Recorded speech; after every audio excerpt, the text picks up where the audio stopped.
Hi everyone, I hope you like drama because today we are going to melt your drama face with the round 6 action that took place in Moscow. Every single game had drama, every single game had intrigue. The positions were as instructive as anything I've analyzed yet, so please pay attention. We got all kinds of takeaway tips. And to start right there at the top, Fabiano Caruana had maybe his best chance yet to both get himself back on track and maybe with a chance to win the tournament, and also slow down the wrecking ball that is Sergey Karjakin. He was unable to do so, but the game was back and forth and a ton of fun. Again, instructional moments in the unbalanced material position that occur. And then we have the Tiger from Madrid striking again against Peter Svidler. In this situation, he just showed that he's not going anywhere, and as fans hold their breath because not many people want to see the third sequel to the Vishy Anand versus Magnus Carlsen World Championship match, but we might be on our way to a Godfather 3, right? We remember that movie. Didn't get very good ratings, but no, I'm kidding. I'm sure it would be an epic rematch just like anything else, and it's just amazing to see Vishy continue to pull out great preparation and great execution when he gets to the board. Finally, in the third game, Topalov tried a fun, unorthodox approach against Anish Giri that gives us our first Ginger GM and Harry the H-Pawn reference, right? We love that. If you don't know what I'm talking about, then you don't know Simon Williams and you should stick around. And finally, the biggest controversy we've had so far on the board occurred, right? We've had controversy everywhere off the board with Aegon's decision to block the live transmissions and all that stuff. Don't even need to get into it. The point is that this was a controversial moment on the board as Hikaru Nakamura touched a piece with the intention to adjust it, or so he claimed or not claimed. It was a back and forth situation that eventually forced Hikaru to move the king into an immediately lost position from an otherwise drawn rook ending. Of course, Levon Aronian making comments afterwards he thought it was winning, but me and MVL, we know better. Tricky statements by Levon. That position was a draw.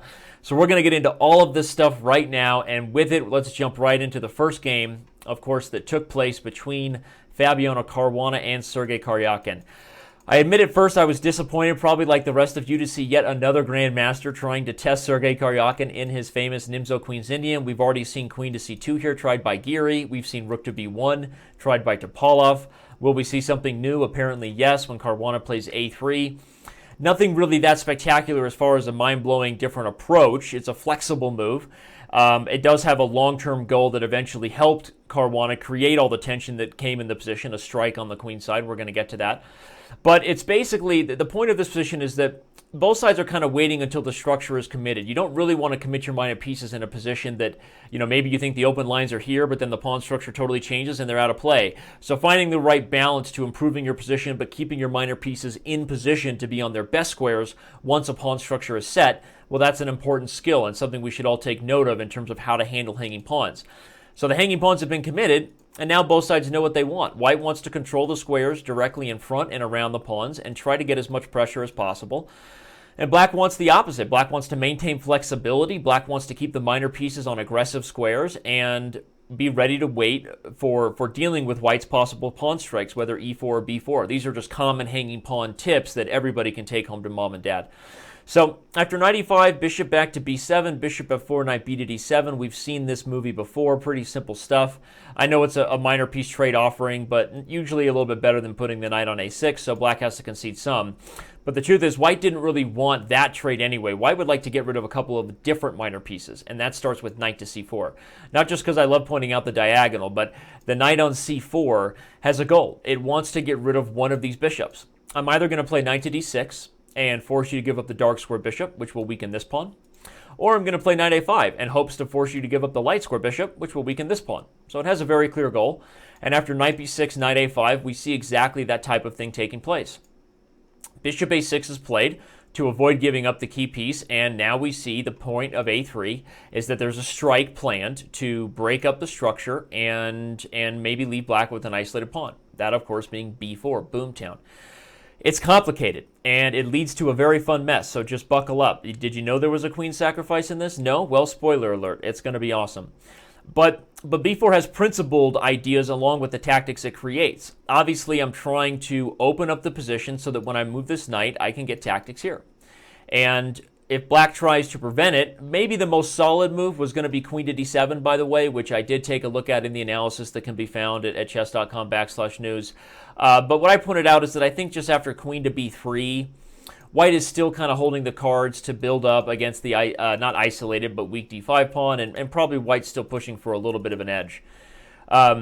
Also, the move, bishop to d6, was suggested consistently by the computers. It's kind of against the way I think Black should play to make that minor piece trade, but I did want to show one line that could occur, and that, of course, is with bishop takes, queen takes, not takes c5, because then we'd have a fork on the ponies, but the nice move, knight to b3. The point is that if we get a big trade here, in the end of Black winning a pawn, he's actually not in an ideal position to deal with all of White's pressure after the move queen a1, a very nice transition into an almost reverse Benko Gambit style endgame where White is down a pawn but has all the pressure on the two weak pawns, and we can likely imagine a scenario where both those pawns fall without White actually losing one of these pawns. So White would be holding the cards in that endgame.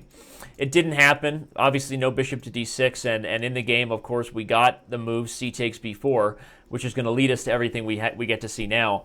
But after a takes b4 by Caruana, it should be noted that there was one more opportunity for Sergey to avoid going for the crazy sacrifice. He could have played rook to c8.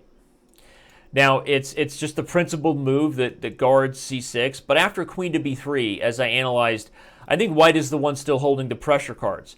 The rook is coming to d1. Very natural moves are going to make White's position better, and it's hard to see exactly what Black wants to do here. Not like a huge advantage, but I think a little bit of an advantage, and more importantly, a comfortable way for White to push on.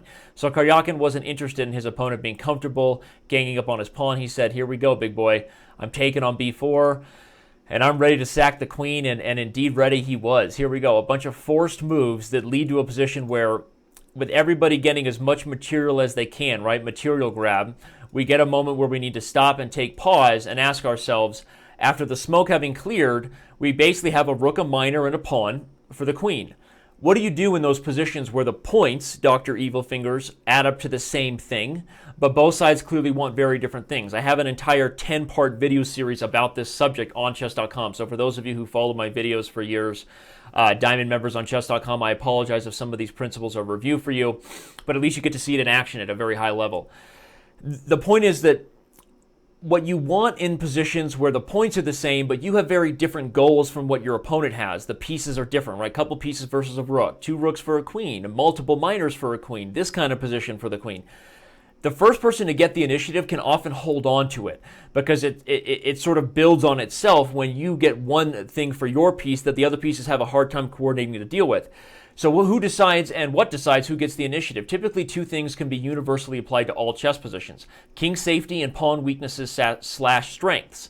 So if you're in an unbalanced material position looking for your opportunities to create weaknesses against the opponent's king, keep your king safe, and target pawn weaknesses is always at the top of your list. That's going to help you keep the initiative. That's why the queen wants open board, so she can flex her muscles of sliding from one side to the other, making checks, attacking pawns, and Danny likes to draw colors. Not enough coloring books as a kid. But in seriousness, that's where the queen will be best, is being in positions where she can really do that. The pieces want to be able to not necessarily slow things down, but they want to have the time to gang up, because there are things that 2 pieces can do that one can't, no matter how good the one piece is. So we're going to see that theme of needing to create and stick with the initiative was critical in this game. I believe Caruana missed his best way to do it, and Karjakin never looked back, understanding the principle I'm talking about, that material points are less valuable than your ability to follow through with a clear plan and to execute. Pay attention to everything I'm saying, because that's what happens here. After bishop h5, bishop g5, Caruana admitted in the post-game interview he was feeling pretty good about this position, as he should, right? We have more pawn weaknesses, and the king just got more opened along the lines of my tips. After g4, king g7, we seem to be on the way toward White launching an assault, and that's going to be what White needs, right? Well, unfortunately, Caruana slips. He doesn't play the move he should have played here, h4. Now, it was said by Kostyniuk, former women's world champion Alexandra Kostyniuk, that this was interesting. I feel like it was a little more than interesting and maybe even necessary. I don't care what the computers say, but if you push past the moment where it thinks White's advantage is going down a little bit, you see that the threats against the black king are really difficult. Things like h6 will run into h5, f3, and right here's an exact moment where what I said to be true, the computer starts to like black until you force g5 through. Punch it through. What lines might occur here? Let's take a look. If bishop takes g2, we get to see really fun stuff where the material points don't mean anything. Good examples of it with g6. Follow through with the aggressive initiative, and black's getting mated. Knight to d6, do we now grab back the material? No. We play queen to b7 again. And here, after getting the material when it's easy, it just shows this position would have been impossible for black. We already have threats of queen to b1 and queen g6, and if you try to play d4 to block queen b1 with d3, the queen immediately goes to e4 and things are a mess for black. That's just one line. What if black chose to take it? We have analysis here. After h takes, f takes, and then bishop takes g2, g6 is sort of interesting, but so is queen to g3, a nice move that me and the lizard found. That's Komodo. Again, just opening things up against the black king and showing that when the initiative gets out of control, I don't even want material. I want h6, and you're just getting mated within 5 or 6 moves. You can't deal with everything. If you force me to take the material, okay, I will, but the initiative is what matters to white. You can check out the rest of my analysis at chess.com/news, but the point is you have to evaluate the initiative and the threats you're getting as more important. Caruana knows this stuff much better than me, right? And he plays queen to c3 with a threat. He wants g5. But underestimating the boom town, just awesome move that Karjakin comes up with here, and again, driving the points I've made home, is why he played this move. He missed it, or at least totally underestimated it, when black played d4, exclam. Says, I don't care about 3 points. What I want is the chance to execute my plan while your pieces aren't optimally coordinated to attack my king. And all of a sudden, white is down a whole rook, white's up a whole rook, basically, a queen for a rook, but this d-pawn is here to save the day, and it's actually very difficult for white to come up with anything here. The game continued with g5, but after d2 takes, it was showed in analysis that probably king takes was also just a draw, but Karjakin played the safe king h8. Again, don't give the initiative, make you deal with my plan. I'm not giving you anything for yourself. And after bishop to f3, bishop to e4, in the game the move king to h2 was played, which is kind of a nice little trick. The point is that if you take on f3, I have queen takes f7, threatening checkmate in 2 ways, and black loses. But after bishop to d5, again trying to deflect the bishop, obviously Caruana's not going to go for that. We got this position where the pieces were given up, and eventually a draw was agreed, with neither side really going to be able to make progress here. There are other ways that a similar type of position can be reached. For example, if bishop takes f3, if queen h4 is played instead, hitting h7, again rook to g8, similar, just building on the tension, and white still has to take the draw with this idea here, and a perpetual is to occur. Again, there's more analysis all over the map as far as what happened or how black could have held this position. But as you can see, not only is the material getting back for black, but the fact that he has the threats and white doesn't, it's why the position ended up in a draw. And finally, if bishop to g4 was played, maybe even bishop g4 was playing the game, it doesn't really matter. I've been analyzing these games for quite some time because they're all leading to the same Rome here, which is that black is getting the initiative, white's having to give back a large amount of material, and in the end, even after moves like bishop d5, queen c3, it's probably still just a dead draw, said Caruana, which means it wasn't exactly what happened in the game. And but again, there's no way for either side to push forward here, and that's why after the king finds safety, it's just a draw, and why we back up to the critical moment again where queen to c3 was played, underestimating the awesome power of the d-pawn and the open files. And I love it when the initiative puts the material count in its place in chess. There's nothing like it. So that was a ton of fun, but now we're going to move on to Vishy Anand's incredible win over Peter Svidler. Just awesome. The tiger is back, or maybe he never went away. He's just been taking a nap for a little while, but Vishy is here. He's right there amongst the leaders, and we got to see this game right now that is going to knock your socks off. Certainly going to be a little bit of a shorter affair because Vishy won that quickly. But here we had a Ruy Lopez, and the crowd went wild when we had a6 instead of a Berlin, right? Yay! No, a6, and so we get a main line, Lopez, no Berlin, an anti-martial with a4. There are other ways to play an anti-martial. Of course, you can play h3, but a4 seems to be one of the better ways. Again, the martial gambit, of course, being c3 and d5, for those who don't know what I'm referencing. But a4 is played, and after bishop to b7, d3, we have pretty much all theory here. Knight to c3 was tried recently by Dominguez Perez versus Carlsen, but amounted to nothing as black sacrificed a pawn, but in the end ends up with the bishop pair and a whole bunch of weaknesses to target, so black was just fine. That was just a good thing to reference because it was a recent game in the line. But again, that was not played. Of course, knight b to d2 was, and we move forward. with this first critical moment where it seems that, of course, there's two options, but I think bishop to c2 as played by Vishy is the only real option left. Bishop to a2 did win a game for white after c5, d4 when black played the move d6. White actually got a lot of pressure, almost similar to the game.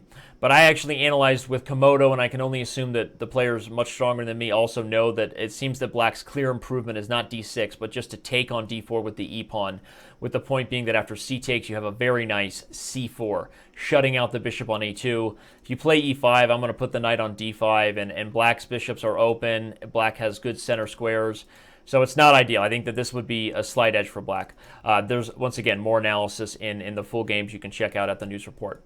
So Vishy played bishop to c2, which I think is pretty much the only real way here. And after c5, d4, we had takes, and now d5. And already Anand is saying that he doesn't think this is a good move. And in the game, of course, he showed why. With the very natural move to just get the attack going on the king side, e5. But what's interesting is surely Svidler would anticipate this as well and think that, well, with natural moves, am I really going to be that much worse here? If knight e4, a takes b5, a takes b5, the simple thing that's going to happen is we're going to take. You're going to take on e4 with the bishop, and when I trade equal pieces, I'll end up winning my material back along with a big simplification. The problem is it's not that simple. If you want to pause the video right now and ask yourself, what would you play if you were Vishy? Thinking about the initiative is much more important than a small amount of material, and recognizing what I always like to tell my students. If there's a pawn on e5, that means there's no knight on f6, which means never underestimate attacking chances on the king side. That move was rook takes e4. So much fun, and the game is probably just over. That's how strong the attack is. For those who maybe aren't aware of what the threat is that's so powerful, let me just show you. If you take and then make just about any move with black with the rook, the threat here is a Greek gift sacrifice, which you should all be aware of. Again, it occurs when there's a pawn on e5, no black knight on f6, and there's weaknesses on h7. Ready, set, sack town. We give the Trojan bishop, we bring the king out, the queen comes in, and this is a mating net that everybody and their cousin should know because black has no way out. Just to show you again, if the bishop moves, the key is you always take here with check first. Although in that position, you actually could have just checked and mated, but I just want to show the pattern because it's fun. So it's just over, and it's a mating net that Svidler had wanted no part of as well, so of course he didn't take it. In the game, he played knight to b3. I also analyzed the move c4 for black, knight to c4, all with the engine just to see. I'll just give you a clue. The repeating pattern is that basically if you don't take the rook, Vishy's going to slide the rook over to the king side, and things are about to get nasty. White's attack is going to be strong. So because of that, Svidler played what he thought was the most forcing move. I got to play a move that makes white pay attention to what I'm doing, right? I can't let him just buckle down and checkmate me. It makes sense from a practical perspective, but unfortunately, it wasn't going to change the fact that Vishy was going to buckle down and checkmate him. Didn't even care about any more material here. Don't believe me? Look at this. After knight takes c1, guess what he plays? Just queen h5. Every single piece is coming to the king side. It was a ton of fun to watch this game. The win is fast. It's ugly. Rook to g4 is played. This is definitely the strongest way to win because there's already 1.5 million threats here for white. Queen a5 is played. Don't miss checkmate in one. Vishy doesn't. And after the move, let's say queen to e1 check and knight e2. The simple knight back to h3 guards g1. And there's a whole bunch of threats here. The rook is hanging. If you move the rook, there's a few things to do. I can try to launch the mating attack on the light squares. I can also play e6 and go for this. Believe it or not, the computer also pointed out that just taking here reminds black he has absolutely no threats in this position where he's up a piece. The bishop can't move because of mate, and white is still threatening all kinds of stuff. So just amazing. To show the Sports Center instant replay, since we're all into March Madness right now, let's back up to rook takes e4 and just show that you have to be aware of where your biggest strengths are in a position.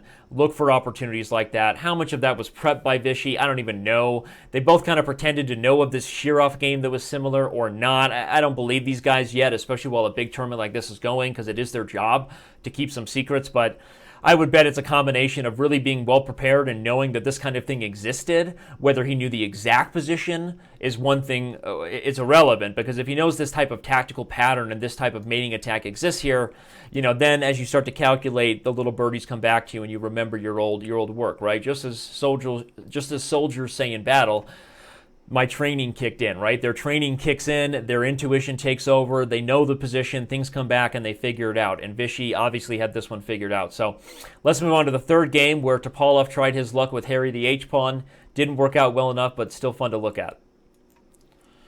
And just who is Harry the H-pawn? Well, now you know him, right? He enjoys long walks on the beach and candlelit dinners. He also enjoys launching unsound attacks with the chance of maybe taking advantage of the H-file and fianchetto structure. In all seriousness, this is played by the Ginger GM. He actually has 6 games in the database with it. He plays it in Blitz all the time. We love Simon. It's an interesting idea. It has some principles that are sound, because you're trying to take advantage of a weakness that's already been committed. The pawn is there, and we all know that a Yugoslav attack can be very dangerous if you launch the pawn storm. But this early, when you're neglecting development and other central control principles, should be exposed by aggressive plans in the center, and that's exactly why Giri does what he does, immediately playing c5 and goes into a Benko Gambit / Benoni type of deal. Because the way you're going to expose an overextended early, again, neglect of the other pieces that should have been developed for classical chess is by being aggressive. It's like knowing how you take advantage of someone's king in the center. Well, we know a king in the center is bad, but how do we take advantage of it? You got to open the center, right? We know that someone being down in development is bad, but how do we try to take advantage of it? By opening the center and accelerating our own development. So it's just principles here. C takes b5, a6. This position has kind of been played before. We had some analysis here. I made a comment that the very hybrid Benoni, Benko, Blumenfeld Gambit style move to make here is e6 instead of d6. In one game that was kind of fun went like this, where Black played very much like a Blumenfeld Gambit. My buddy Mac Molnar would love this. And Black just rolls through in the center, opening up lines, all kinds of tactics, eventually crushes through with a sacrifice here, and Black just is going to check and win everybody. That was in the game Korobov-Jumabayev in Moscow 2016. So pretty recent struggle there with Harry the H-pawn, for Harry the H-pawn.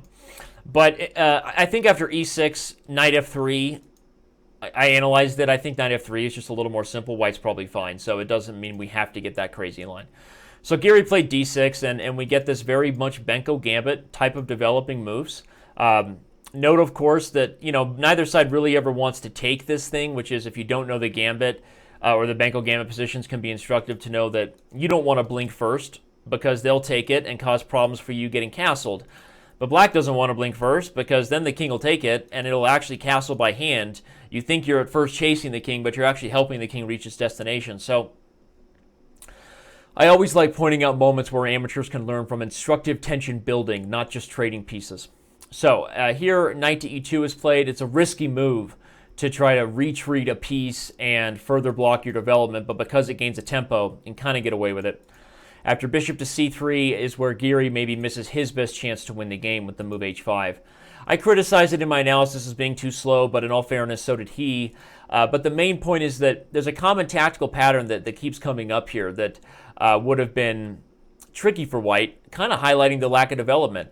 You can see it in both the move c4, because after knight g3 we have knight to c5, and then after h5 we have this nice move knight to g4.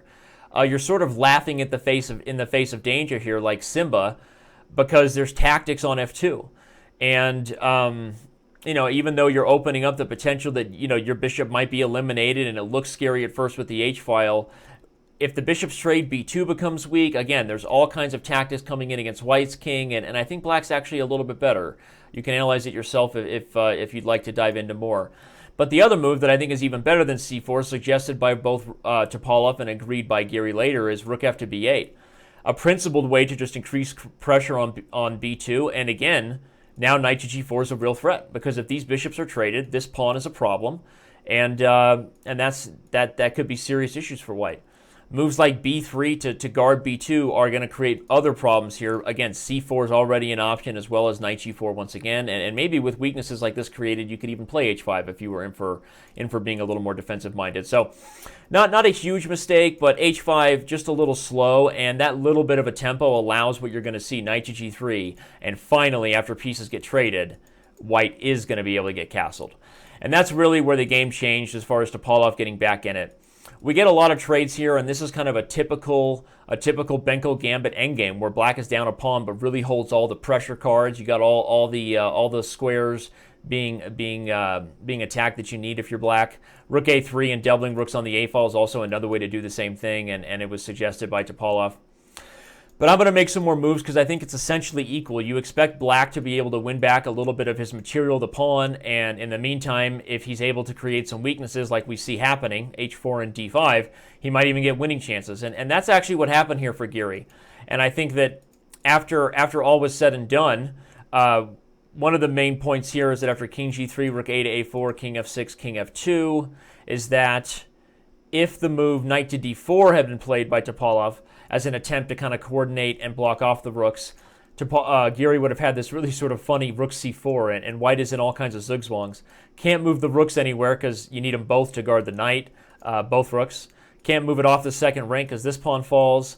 And if you move the king and I just take this pawn straight up without having to commit any more, that makes black's life easy. So Topalov didn't have much else to do besides what he did and kind of start giving back some of the material. It's going to head for a Benko endgame where black is happy because he's picking up, he's going to get the a-pawn and the h-pawn and have a little bit more to target with the d-pawn. But Topalov played timely defense. After one of the rooks was traded, he defended very timely in this position, bringing the knight around to e3. First knight f8 was played by Giri, which was a very strong move because by putting the pressure on f4, he's going to force an uncoordinated, unhappy defense, which is not only going to leave the a-pawn out to dry, but eventually make the d-pawn weaker. And as you can see here, that's exactly what happened. The a-pawn falls first, and then black can refocus efforts on the d-pawn. But once this knight came to e3, I think Topalov knew he had secured the optimal defense for a draw. The rook is able to swing over and either force a trade, or black's not going to have anything to do with the rooks. And that's what happened. The perpetual here didn't quite occur, but it was enough to draw when neither side really had any way to make progress. So a single pawn, just not enough, and there was just a blunder allowing knight takes f5, and of course after king takes we have a draw. So I think the most exciting part of this game was the earlier moment with the Harry the h-pawn and maybe Giri's chance to punish it without a slow move h5. You can spend more time in the endgame, look at the analysis at the news report. If you want to see some more instructive points about how the rooks and knights battle each other here, there was some interesting stuff. But I'd like to waste no more time, no further ado, in jumping into the game of the day, the controversy of the day, where Aronian took down Nakamura with the touch move rule, and in a rook ending, a very back and forth game, and leaving none of us disappointed. So let's go ahead and jump in. To start off again, of course, I have to give you even more encouragement to check out MVL's analysis. As you know, it's the best. It's exclusive to Chess.com. He's spending an hour like a move. No, I'm kidding. Multiple hours per game in the day. And you're going to get a lot more of the details and some instruction, especially for advanced players, from MVL's analysis over at chess.com/news. So let's get rid of his French mug, and let's dive in to the game that took place between Aronian and Hikaru. Lots of theory, fun little Queen's Indian again. Of course, not trying to repeat what Karjakin did for whatever reason.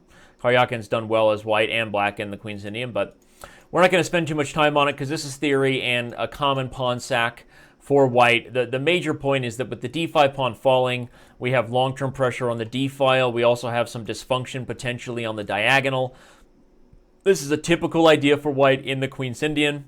After castles, knight to c6, rook to d1, bishop e7, we get queen a4, knight f6, and now knight h4. Again, a very common way that the pawn sacrifice is followed up. Does multiple things. Exposes the lack of the e6 pawn who left and said bye-bye. Well, now they have 5 scores available. Also opens up the bishop here, which of course increases tactical pressure with all of these pieces meeting for a very nice long-distance relationship. And it puts pressure on black to decide, do I want to castle and give back the bishop pair, the dark squares become long-term compensation, or do I want to play g6? Both moves are possible. G6 was played recently in a game. One of the easiest to quote here is the one we merged, which is Pashakian versus Belyavsky. Note that the move knight h5 is kind of key to remember as a theme that works here because the f7 pawn is defended but doesn't work, and a possible trick that could have occurred in the game. You guys are going to enjoy that. So in the game, though, whether Hikaru was prepared or not, or just feels like this is the right way for black to play, he went for the castles line, where eventually the point is that the dark square bishop is going to fall in a different manner. After bishop g5, rook b8, bishop f4, We get a little tickle, the queen comes to f4, and now after knight to a5, Aronian said he was very surprised to see the move knight a5. I'm not exactly sure why he was that surprised. I think it makes sense from a principled perspective to try to relieve the pressure. Your opponent has better placed minor pieces, and they're all hitting critical squares.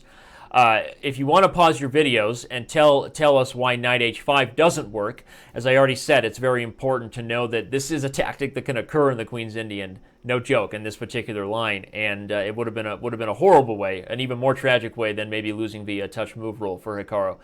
Okay, if you haven't paused the video, it's time to see what White's brilliant idea is. Of course, you sack the queen, draw the king out. This is like a tactics trainer problem, right?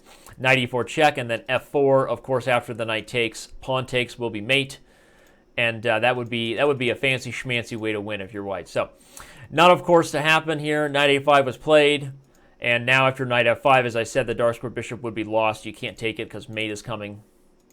We get the simplification into a not necessarily an easy endgame, but black's going to lose the d-pawn back because the knight's going to be undermined. And so the imbalance will be the question of who has a better piece set up in the endgame. We have 3-on-2 for black and an outposted knight versus the d-file control and dark squares to go with it for white.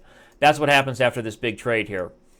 I'm not exactly sure who's that much better here. Aronian said afterwards that he felt like he had a big advantage in the position as far as just his intuitive evaluation. Engines say it's about equal because it's hard for white to find the right way to get the rook and bishops going together on the 7th rank.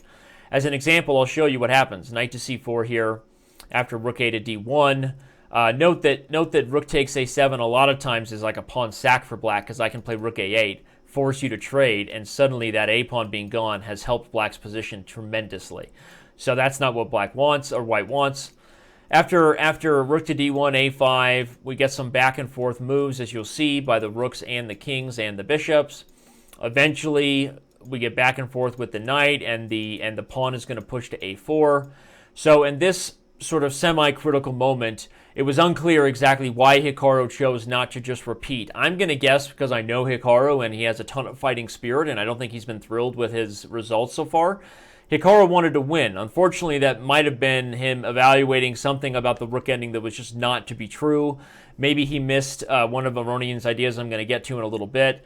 But to me, with the 7th rank having been established, transition to the rook ending, you better get something right away because there's no way this king isn't getting more active than yours, and your rook is not going to outplay his rook. So I don't understand exactly why he chose to transition out of the minor piece battle into the rook ending. But again, besides, I think he wanted to play on. Knight a3 is something that makes sense, and I think the game is probably going to end in a perpetual, as Aronian kind of admitted himself after the game. But either way, it doesn't mean Hikaru should have lost after knight d2. It just means it was a mistake because he's the one under all the pressure here. For example, after c4 fixing this pawn, we have threats to come back around. That's why we have king to g7, and after e4, rook to e8, e5, rook to b8, the rook does come down, threatening e6. But after king to f8, you can pause the video if you do enjoy learning how to play rook endings better. I would encourage you to do that and see the plan Aronian chose here that, again, I don't know if it was underestimated or missed by Hikaru, and maybe he thought in a position like this he's going to get b5 pretty soon, so it really doesn't make that much of a difference. But I think it does as far as letting white in. So if you haven't paused the video, here we go. It's not just the simple king e4 because then b5 will be great, but rather you want to create as much dysfunction over here knowing that you're going to be able to eliminate these two pawns for these three eventually. So white strikes with f5. It's a very nice move, and it's a kind of a common idea, the umbrella method, to get the king coming in so that it can be protected from checks by one of your pawns. Always anticipate that just because you're getting your king active doesn't mean it's going to eventually have a shield from the rook's checks in these rook endings, and so white should always be trying to think of that. So after b5, we get a position where, as I said, white is going to be able to eliminate the two pawns on the queen side, or now just the one pawn, for two of black's pawns. Here's how that's going to happen. We attack back and forth. After one is lost, the rook just can't defend both anyway. We're going to get a trade of the other ones. And with that happening, if you're paying attention, you might recognize this position as being eerily similar to an endgame that Hikaru has already held in this very tournament. If you remember the video recap to round 3 where Svidler was pressing against Hikaru, Hikaru came up with the right drawing method. Well, in this position, black has the same drawing method, and now Aronian said afterwards that he knows this is winning for white. He said this: you put the pawn on h5, you bring the rook to the d file. The point is so that then your king can move and you'll be able to block checks with the rook. And then you play for f5 and f6. It sounds nice in theory, and it was funny because according to the quotes I've gotten, Costinian kind of agreed with him and said, oh yeah, we all learned something about this rook ending being winning. But MVL's like, don't think so, because I've actually been chatting with him on Skype about it. I'm like, is this really a win for white? First of all, to the controversy, what happened? Well, after rook to c4, rook a1, we're getting this back and forth tickle. This is still just nothing spectacular happening so far. Pretty much just a draw. Pretty much just a draw. Pretty much just a draw. And or actually, I should back up. With the first moment being actually where the blunder was made, being here after the rooks had played tickle.